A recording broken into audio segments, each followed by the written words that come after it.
Só preciso que me avise quando começar a filmar. Pode ser. Tá, beleza. Eu já comecei. Ó, pessoal, assim, ó, aqui no Diário Gaúcho, ó, saiu página 17 que o haitiano discutiu com o brasileiro. É mentira, a gente tá aqui na comunidade, essa pessoa não fala sequer português, ela foi assassinada por um bandido que estava foragido lá de Alvorada, estava morando ali escondido na mesma pensão, e esse rapaz não tinha sequer noção de quem era. Ele entrou lá e fez o crime por pura maldade. Essa é a realidade do que está acontecendo.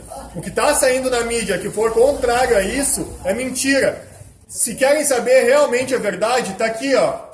A gente está em mais de 30 pessoas aqui fazendo vídeos e botando nas redes sociais para que a verdade seja vinculada. Não o que a mídia podre querem que as outras pessoas pensem, porque eles sequer falam português.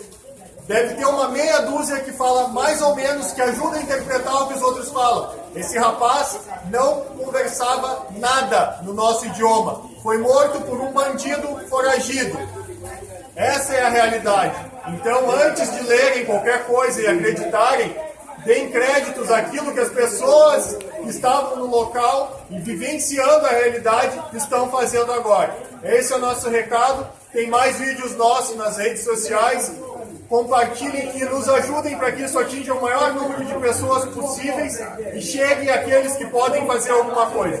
Nosso muito obrigado.